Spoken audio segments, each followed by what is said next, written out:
오늘 우리가 살펴볼 말씀은 마태복음 26장입니다. 마태복음 26장과 27장은 예수님의 순환 기사를 상세히 다루고 있습니다. 본문의 시작은 예수님의 말씀을 다 마치시고 이틀 후에 유월절에 예수님이 십자가에 못 박히기 위해 팔리게 될 것을 예언하고 계신 것이죠.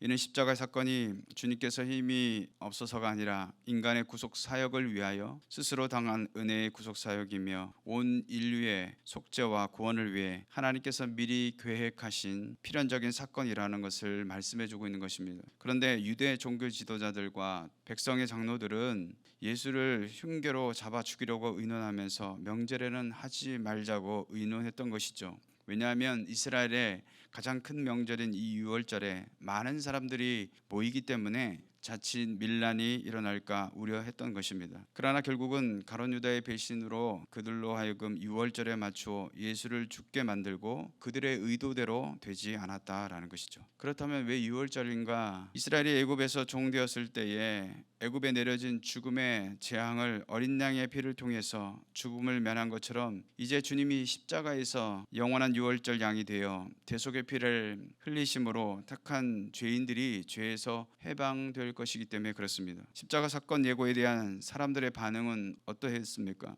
예수님의 제자 가룟 유다는 예수를 은 30을 받고 팔아 넘기죠. 예수님은 제자들을 향해서 이렇게 말씀하고 있습니다. 오늘 밤에 너희가 다 나를 버리리라. 이 말씀처럼 예수님의 제자들은 다 예수님을 버리고 떠나게 되고 예수님의 수제자인 베드로는 닭이 울기 전에 예수님을 3번이나 모른다고 부인하게 될 것임을 예고하신 대로 예수님의 말씀처럼 베드로는 3번이나 부인하게 된다는 사실입니다.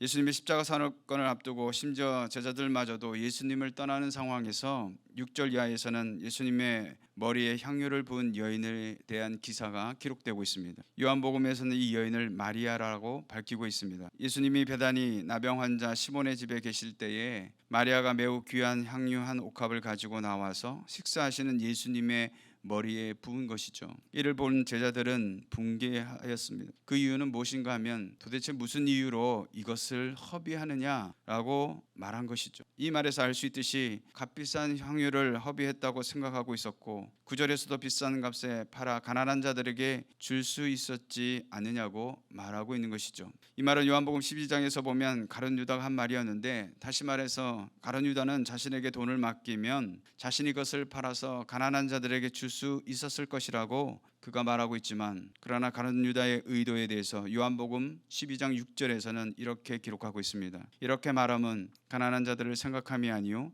그는 도둑이라 돈꾀를 맞고 거기 넣은 것을 훔쳐 가밀어라 라고 말씀하고 있습니다. 마태는 본문에서 가룟 유다만이 아니라 제자들 전체가 이렇게 말한 것으로 표현하고 있는 것은 8절에서 설명한 대로 예수가 당한 순환과 죽음에 대해서는 전혀 깨닫지 못한 채 단지 예수의 몸에 쏟아 부은 그 값비싼 향유를 아까워만 하고 있는 제자들의 이 영적 무지를 드러내고 있는 것이죠.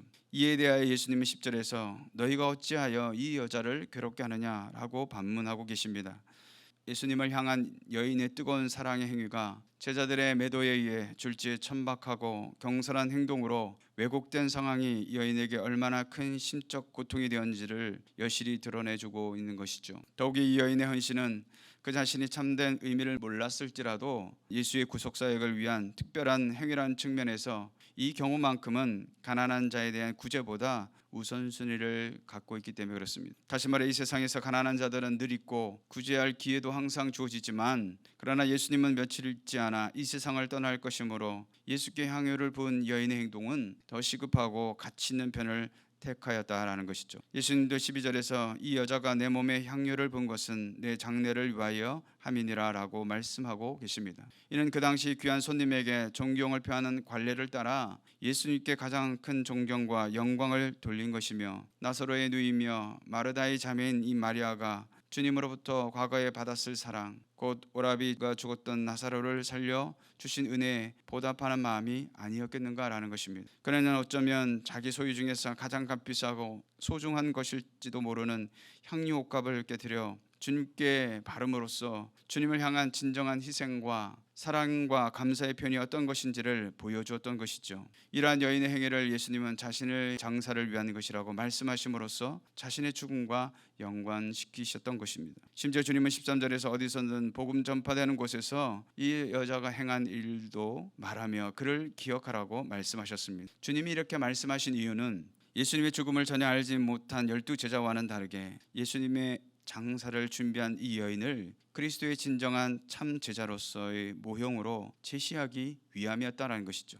사랑하는 성도 여러분, 하나님의 아들로서 이 땅에 오신 예수 그리스도는 죄로 말미암아 영원한 사망에 처한 영혼들을 건져내시기 위하여 십자가에 달리시고 죽으심으로 사망에서 생명을 얻게 하신 줄로 믿습니다. 이 놀라운 역사를 앞둔 주님 앞에 사람들의 반응이 어떠했습니까? 유대 종교 지도자들은 어떻게든 예수님을 잡아 죽이고자 흉계를 꾸미고 가룟 유다는 은삼십에 예수님을 팔아 넘겼으며 베드로는 예수님을 모른다고 3번이나 부인했으며 나머지 제자들도 예수님이 잡히시자 도망가버리고 말았다는 것이죠. 그러나 주의 은혜를 경험한 마리아는 예수님께 값비싼 향유를 한 옥합을 깨뜨려 주님께 드렸습니다. 여인이 드린 향유는 당시 가격으로 노동자의 1년 소득과 맞먹는 엄청난 액수였다는 것이죠. 이처럼 귀한 향유를 아낌없이 주님께 부어드린 것입니다. 마리아가 이처럼 그 비싼 향유를 주님께 부어드린 이유가 무엇일까요? 그것은 그녀가 진정으로 주님을 사랑했기 때문에 그렇습니다. 사랑하는 성도 여러분, 오늘 저와 여러분은 어떻습니까? 아무 소망이 없는 우리에게 예수의 생명으로 충만케 하시고 이 크고도 놀라운 은혜를 경험했음에도 불구하고 과연 우리는 얼마나 주님을 사랑하고 있느냐라는 것입니다. 또한 주님을 사랑한다고 하면서 과연 우리는 무엇을 주님께 드리기를 원하고 있느냐라는 것입니다.